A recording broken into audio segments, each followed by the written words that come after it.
Pokemon deck check, I would be Poke Dad, and still without the Dancing Bear. So we just had to grind through it solo. But you guys and girls are with me, so it's not exactly like I'm solo. What's on today's deck profile?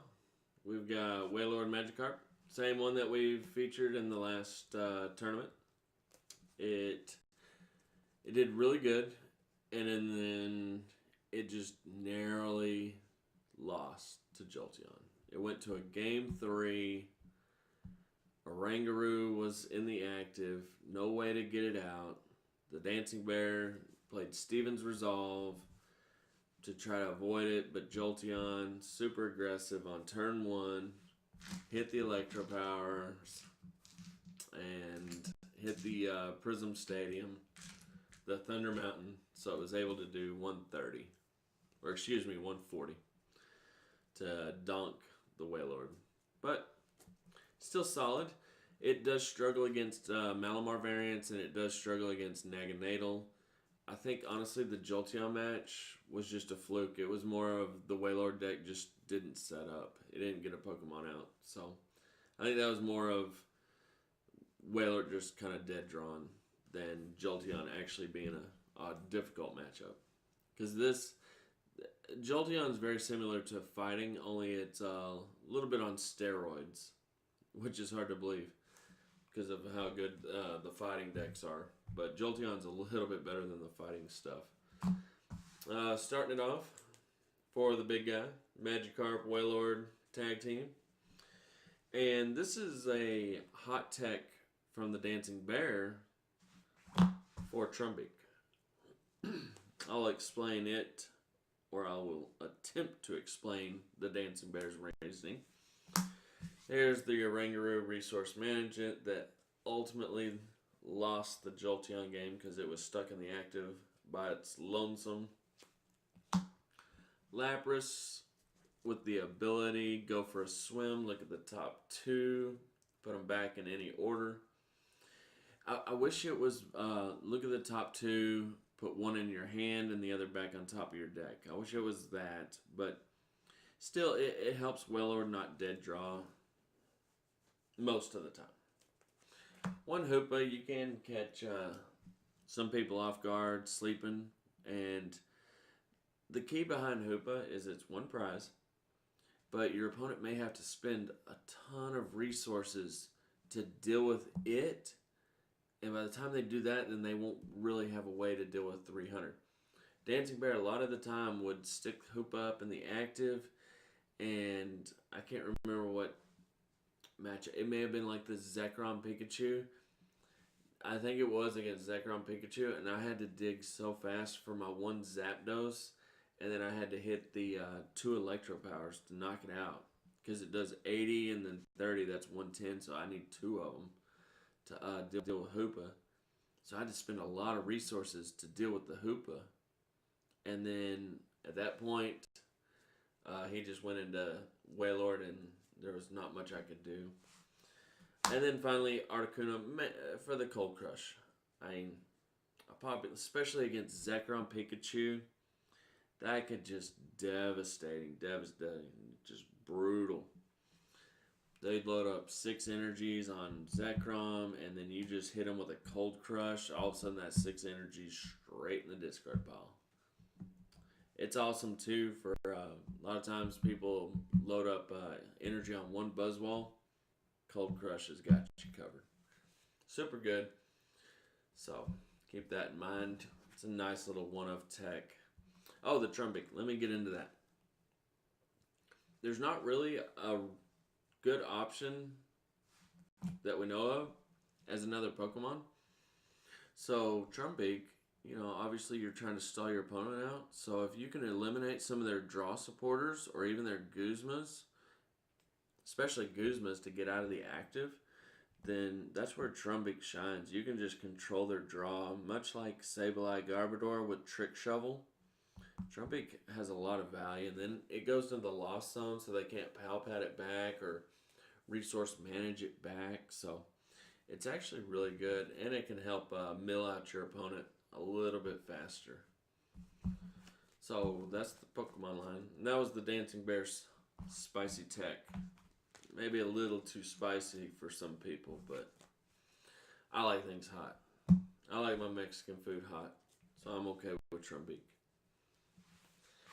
We got 4 Super Scoops, 4 Max Potions, only 3 Crushing, 3 Muscle Pad to give 50 extra health to the big guy, 2 Counter Catcher, just in case one surprise, Pal Pad to reuse some of those supporters, 3 E-Hammer, 1 Rescue Stretcher.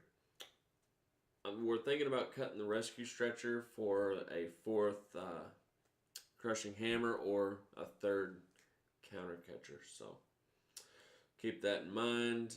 But it's mainly there for the Oranguru. If you need to just go into Oranguru and keep using resource management, you can always get back the Rescue Stretcher. So Super Scoop Up, awesome for healing. Max Potion, awesome for healing. Pal Pad, it kind of acts as like another Lucamine in situations where you can get certain supporters back. So it's good stuff. E-Hammer, you're going to be getting rid of unit energies and DCEs. So until people quit playing those 2 cards, then Enhanced Hammer gets cut. But until then, nope, stays in. That's it for the items. Muscle Pad's awesome with the Magikarp, giving it 350. Super good. But one thing we have noticed with the Jolteon, it can do a nice little 140 Choice Band, and then 1 Electro Power. You're at 170. And then the next turn, maybe you do the same thing. Well, you're 10 short. That's 340 damage. There was times where the Dancing Bear kind of did that. He played a little dangerous, hoping I wouldn't hit a 3rd Electro Power. And then he would just Max Potion 340 damage off. So it's pretty devastating. Because at that point, I've spent a lot of resources to try to knock it out. So, Steven's Resolve, that is your ideal turn 1 starter supporter. You want to start getting set up. It's much like Sylveon's Magical Ribbon. You know, that's what you want to attack on your first turn. Steven's the same way. But after that, then you can safely move into Cynthia after you get the for sure 3 cards you need, but your turn ends. Ace Rolla, lots of healing. Lucamine, because it's absolutely ridiculously broken. When you can grab itself plus anything else, that's just absurd. Needs to be errated or restricted or banned or something. Team Skull Grunt, you can catch them with their pants down. Maybe they're holding on to energy. They don't want to, I'm holding on this DCE because I don't really want to attach because I can't attack. Maybe like Venusaur. I don't have anything attached. I don't have grass, but I do have a DC in my hand. I don't want to put it down because I know that they're just going to Plumera it off. Well, you can hit them with Skull Grunt if they're not playing energies. Works out really nice. Plumera. I think I got hit with Plumera maybe 15 times in a row when I played Buzzwole. It's not very much fun. But obviously you got to play 2 in case one's prized. Tech Liza, just another switching effect, and it can give you a little form of shuffle.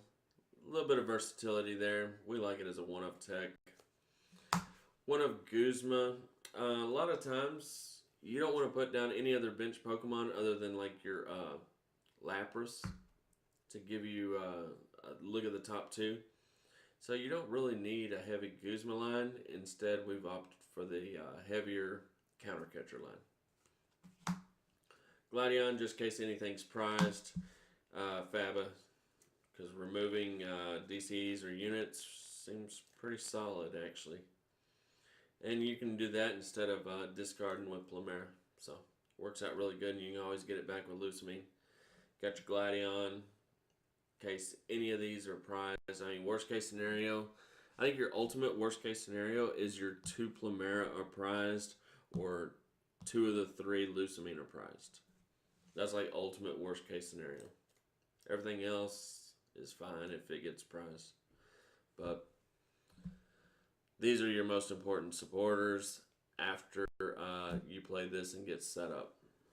After you play this and get set up, then it's going to be Lusamine Plumera, or Acerola. So, lots of supporters. Heavy on the supporter count, folks.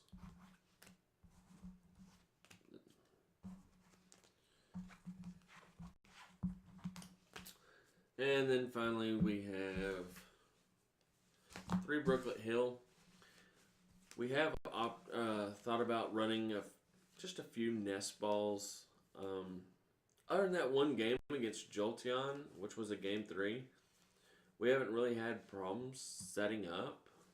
But after that, may need to pay a little bit closer attention to how the deck's getting set up from the beginning.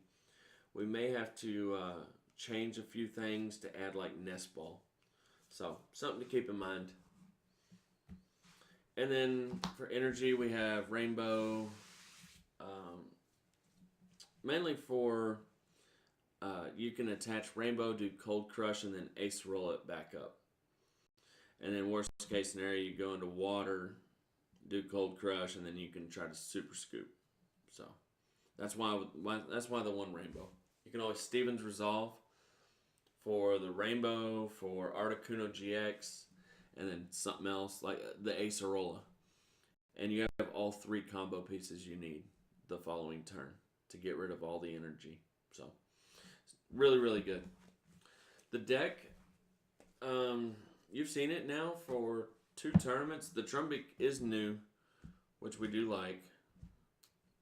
And I think if you could cut maybe one of it for a nest ball, and then maybe the Rescue Stretcher for a nest ball if you wanted to.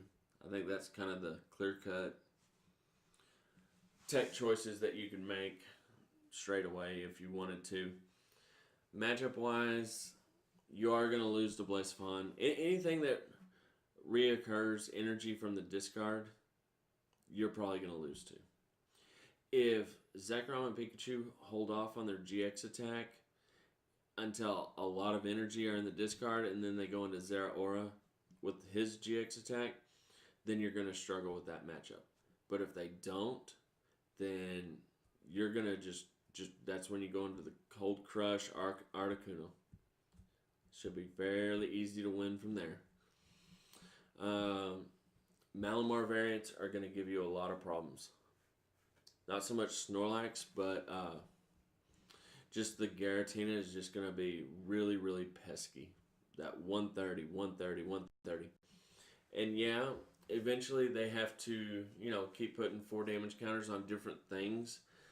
But if they have a Snorlax or something on their bench, then, that's a lot of 4 damage counters that they can put on Snorlax. So, the Malamar deck's a little bit easier matchup because they're not able to switch in and out of the active as easily as, say, like Naganadel. This is the deck's biggest problem, is they can just not even use Blacephalon. They can just use Naganadel and just keep reoccurring the energy from the discard to the active, discard to the active, discard to the active. And eventually you just run out of resources in the Wailord deck. And they just keep poking 80. And that's where this deck struggles. If you can, if your opponent consistently attacks every single turn, gets an attack off, that puts enough pressure to where Wailord has to spend a lot of resources. The deck strength is when a deck maybe can't attack for 1 or 2 turns. That gives you a chance to Lusamine back your important supporters. That way you can use them the following turn without taking damage. That's when the deck excels. That's when it's pretty much unbeatable. But hope you enjoyed it. That's our list, and I'm not a fan of these type of decks, and the Dancing Bear likes them for like fun, but he would never take them to like a big tournament or something. But yeah, it's good, it's solid, and you know, if you don't feel like you're going to see Blaze Fawn or Malamar decks at a tournament, then by all means, take it. I think you'll be successful. So until next time, be excellent to each other and party on.